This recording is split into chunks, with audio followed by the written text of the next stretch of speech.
Hello, everyone, and welcome back to the Board Gaming Doctor. My name is Phil, and I'll be your Board Game Doctor today. This is the third video in my Road to Mastering Caverna, and this is the weekly solo challenge for this past week up till June 8th, I believe. And so, from what you could see here, and just as a reminder, this is the solo version of the game, but with a twist where not all of the buildings are going to be available to purchase, right? You have a certain selection of all of the buildings, including some of the dwellings and whatnot, right?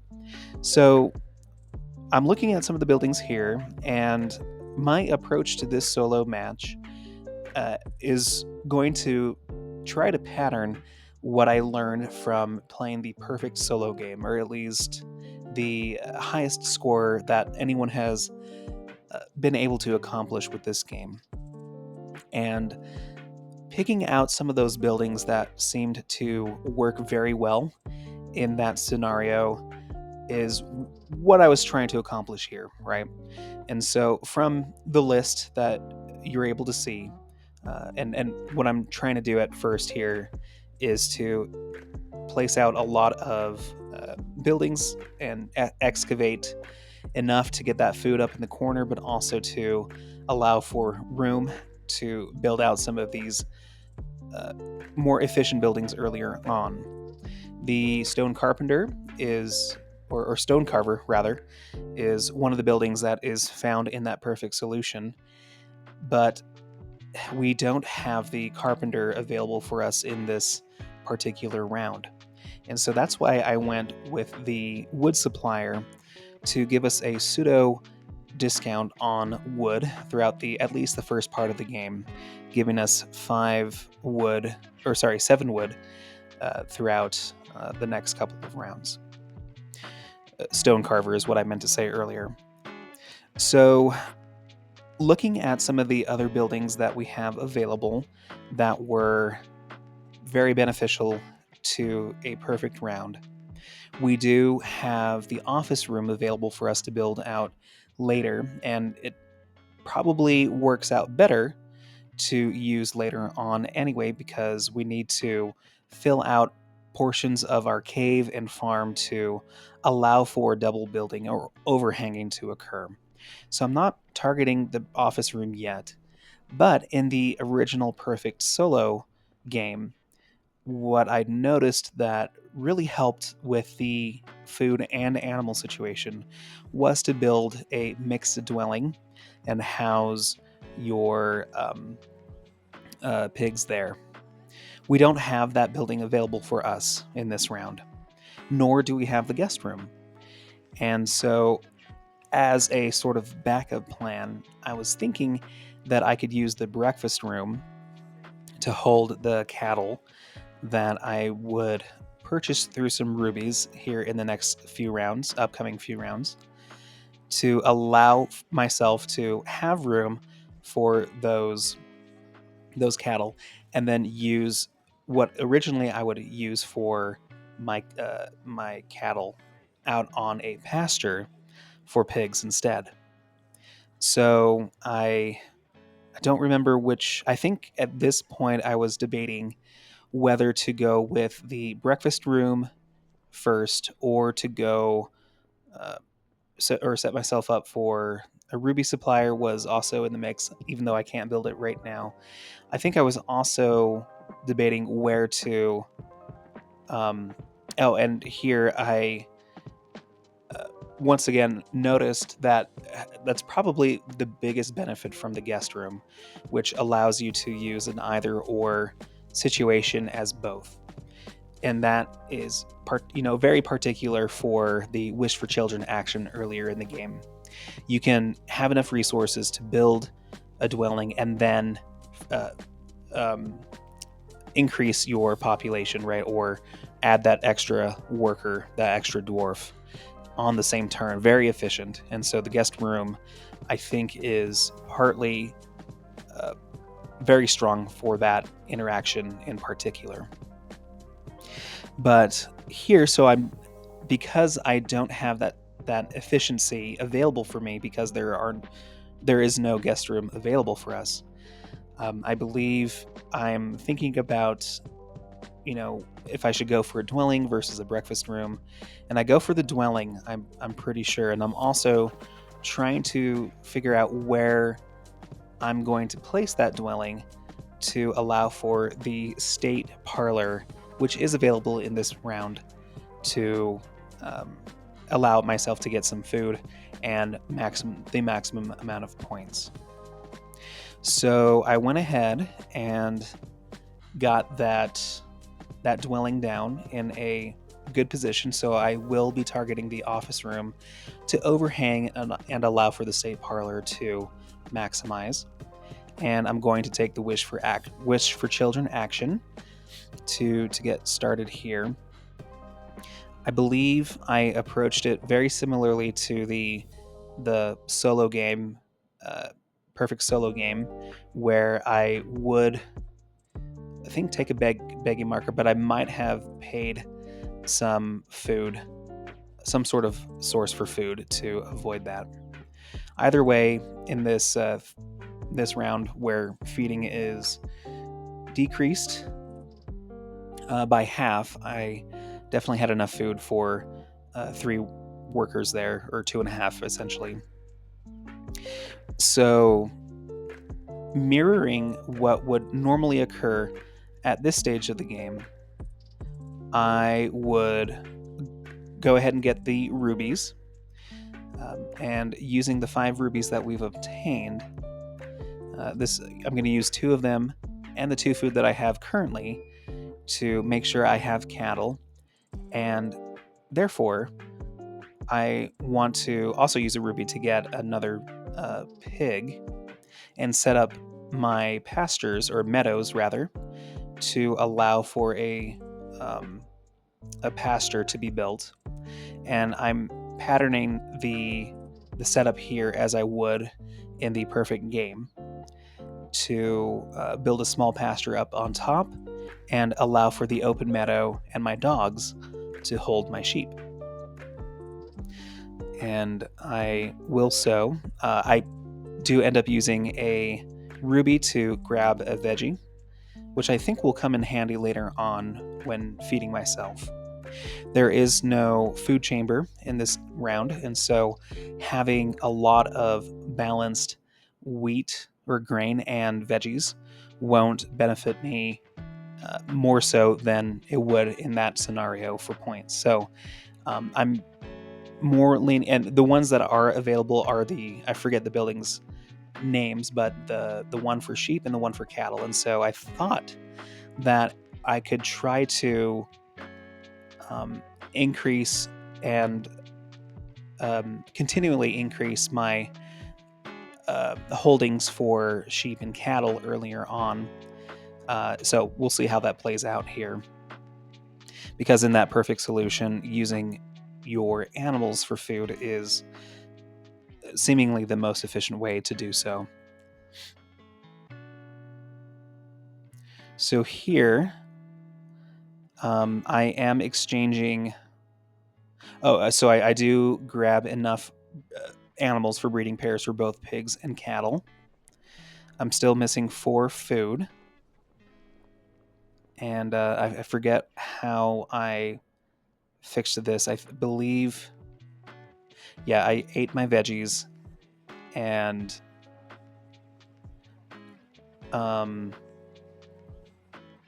did I use a ruby for food? I might have, or I might have eaten a sheep. I forgot. Anyway, I did not take a begging marker there. So, and then I did run into this problem where I didn't have enough room for a breeding pig. So I think I went back, instead of taking the begging marker, I think I eat this pig and worry about getting that next pig later on.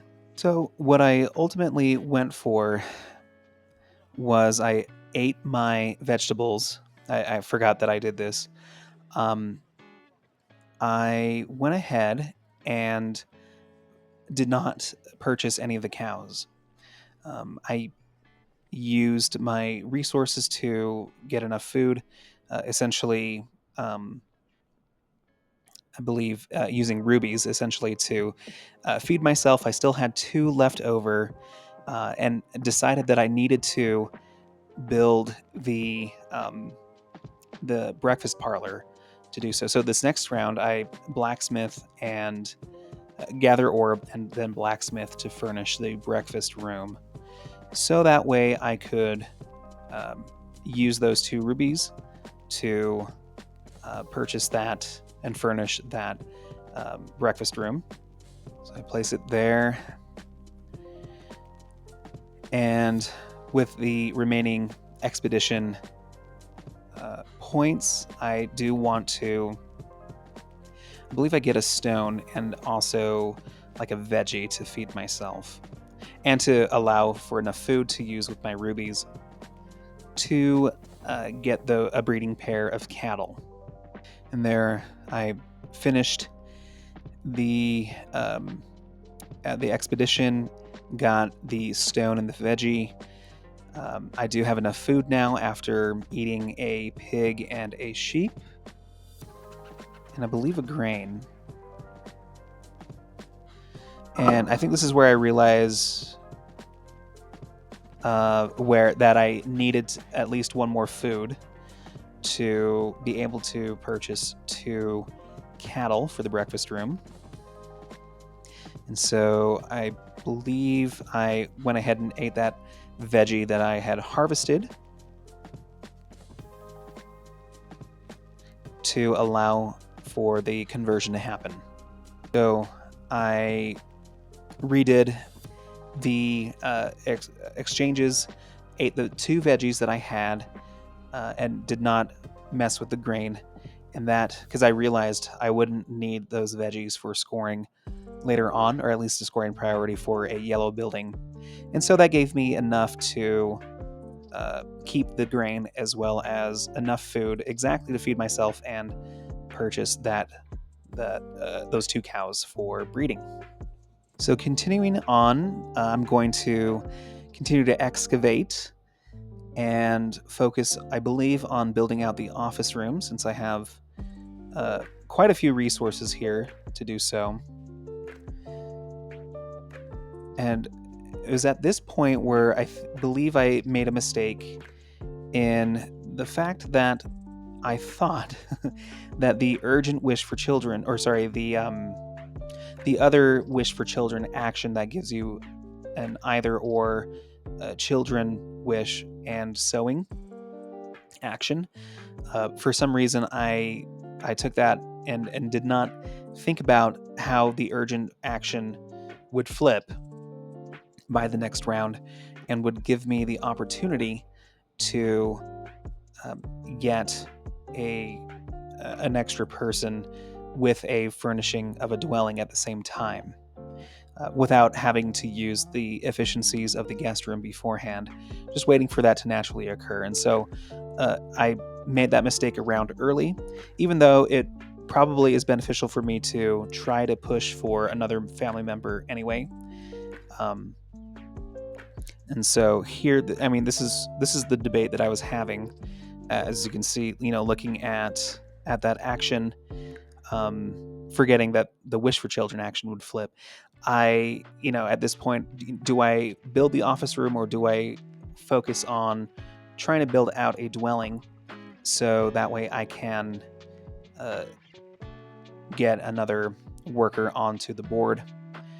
Um, I believe at this stage, the logging action, which gives you wood, I might have, or no, I don't. Oh yeah, so I went ahead and furnished that dwelling through the housework action anyway, and got an extra dog, and then with the logging action, that gave me a furnishing expedition to build the office room.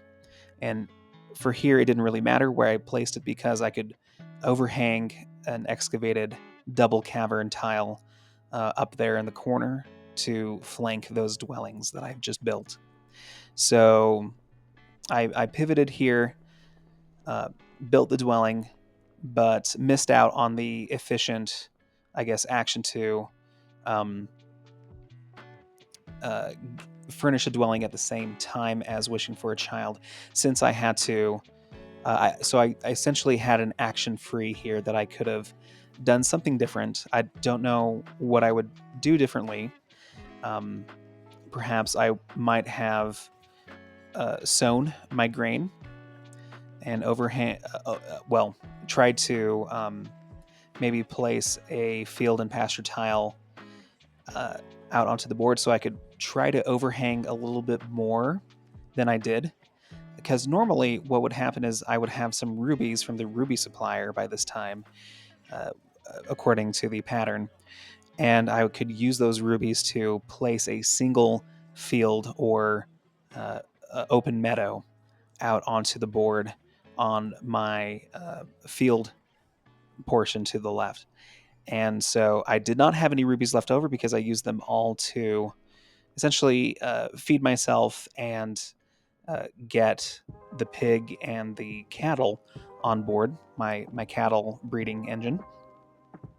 And so this was a major deviation for me according to that pattern, and I think I could have used that action more efficiently to be more prepared for this round. Um, so I excavated to overhang and allow that to happen. Looking at my yellow buildings here again, once again, the ones that I'm targeting were the, if I happen to scroll up here, you'll see the cattle and the sheep tiles in particular. I was hoping to get the main storage building out on deck as well. Maybe that extra action might have led to that, but I doubt that it would, I suppose. But anyway, so yeah, you can see that the urgent wish for action tile or round marker has flipped over, allowing me to have built that dwelling and allowed for the wish for children action to happen at the same time. I gained some wood here. I forget which action in particular got me there. Let's see if I scroll down to show you. So I do the dwelling here. So, I have 3 dwellings available and have gotten my 4th member of the family on board. And I think this is where I could have placed a field around earlier to grab that extra pig. But even so, like, grabbing that extra pig might have helped me to feed myself anyway, but I would have enough room anyway to hold that pig and continue growing them for endgame points. Here, once again, I realized that I only have room for 3 cattle anyway. If I could switch the pigs and the cattle, I would, but I can't because I don't have a mixed dwelling. So I end up eating that pig for food, or sorry, that cow for food. And I believe I just go ahead and eat the sheep and the pig to make sure I have enough food for my new family member. And moving on to the next round here, so I go ahead and continue to excavate, knowing, there are only 2 rounds left after this one in the game, and so making sure I cover up all of those negative spaces is paramount, and getting that extra gold for points is fantastic as well. I build out my last dwelling, at least last dwelling that I would need to surround the parlor with, and allow for myself to gain my 5th family member.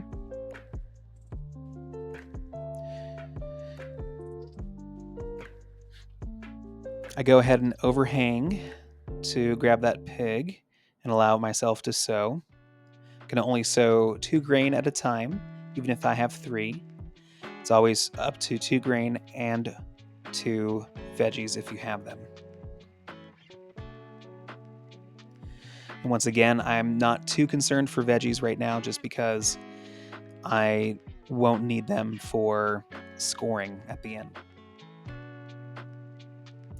Getting close to both donkeys and sheep, reaching their limits for the solo mode accumulation of resources.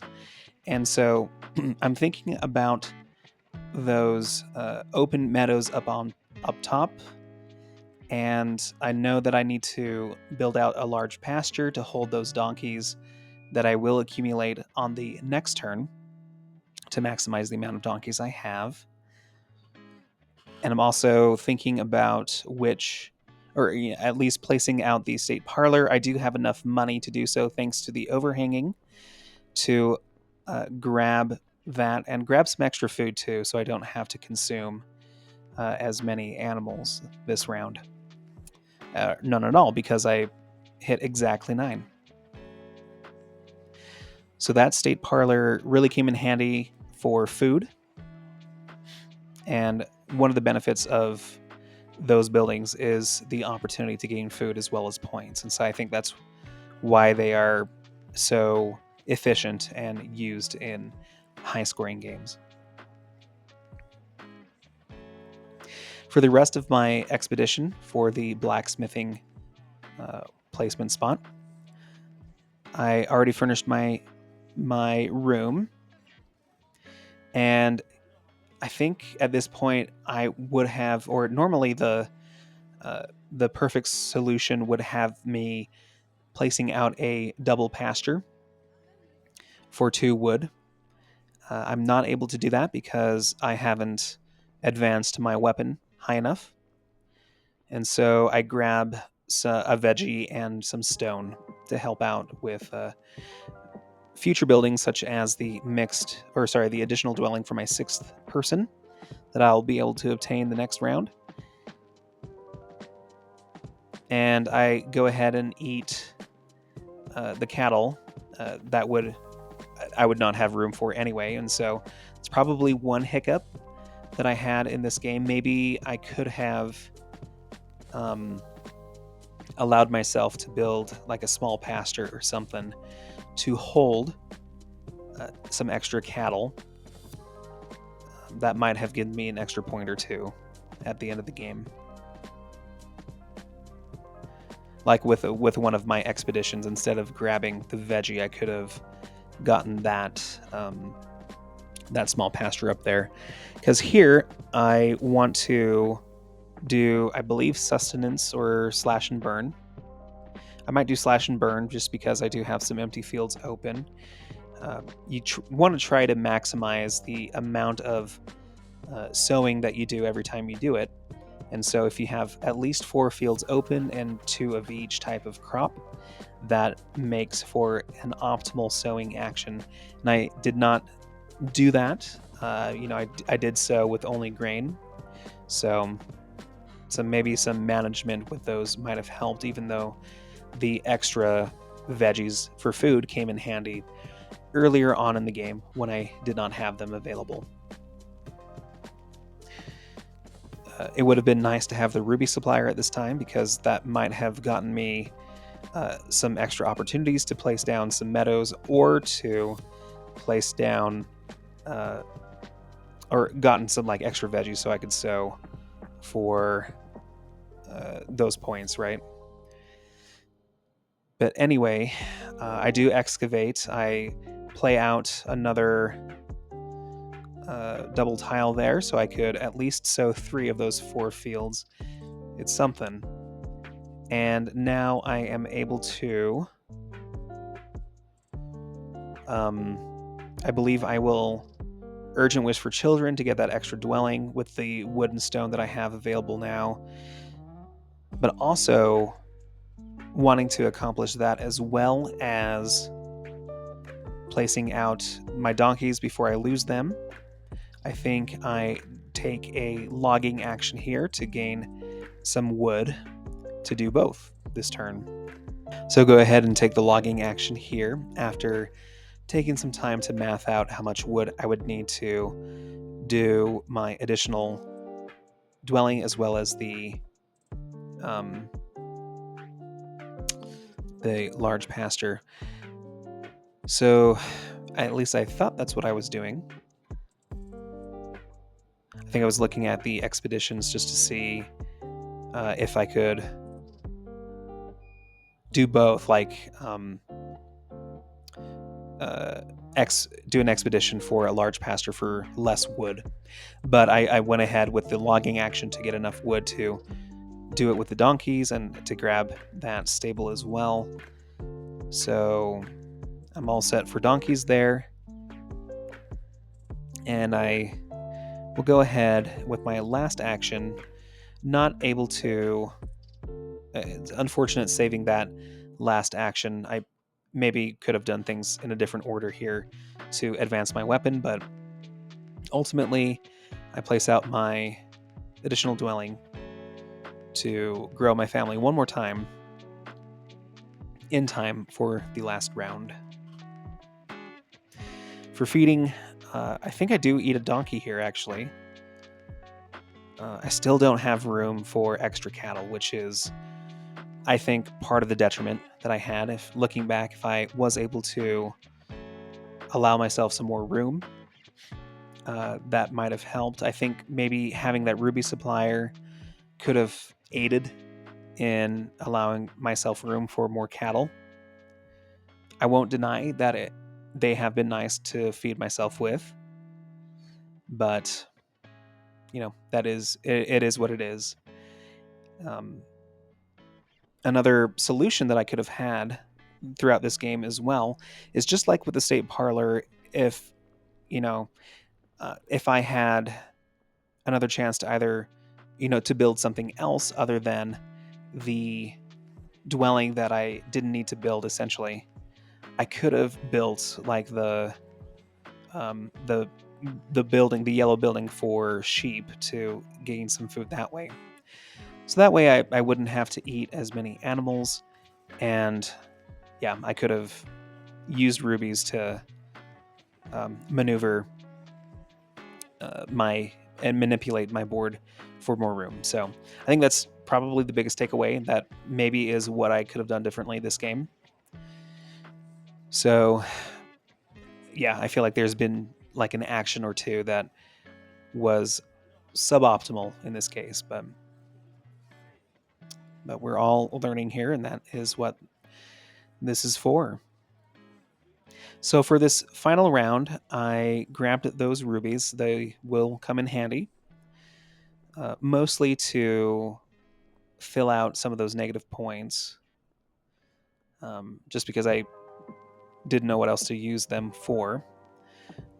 My original plan was to use a lot of those rubies for, once I built enough room for some extra cattle, to take advantage of the milking parlor and gain, an extra 2 points for every cattle that I traded in for a ruby.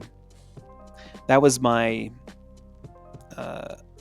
plan of optimism going into this, but as this will shake out, I had to use those rubies for other things, including, I believe, feeding myself in a roundabout way. But anyway, I'm eyeing the weaving parlor and the milking parlor to help in the feeding process as well. But I do note that I am low on wood and stone. So I gather some wood here. So with one of my precious actions, I decided that I would need that wood in order to build out that pasture, as well as have enough wood to build out the weaving parlor and the milking parlor. And so having that, even with that worker placement spot, I remembered that I needed some of those rubies to convert into straight up resources. So unfortunately, it's probably not the optimal way to use rubies, is for those resources, but I do remember that I ended up converting 3 rubies into 2 wood and 1 stone to build out my the milking parlor, as well as the large pasture. Another consideration here, looking at the sheep, that crossed my mind, was to grab some of those sheep I wouldn't have room for them unless I built a larger pasture.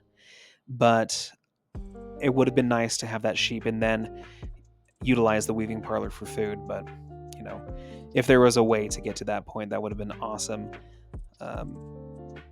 That's actually what I kind of do here. I ended up grabbing those sheep mostly for food, but I guess mostly for points. I guess I did. Yeah, I didn't have enough wood to make it make myself have a larger pasture for my cattle. But I do end up using the rubies, and I do this a couple of times for order of operations, but I want to build out that space to cover up those spaces, one to prevent negative points, but also to allow myself a pasture for cattle. So ultimately what I go for with the 6 rubies that I had was to convert them into 2 wood, 1 stone, and then place out 2 individual meadows to place a large pasture on as I do an expedition, and then use the furnishing ability to place that milking parlor down, and I think gain an extra cattle. I might change this up to maximize what I'm able to accomplish by exchanging for those resources first, and then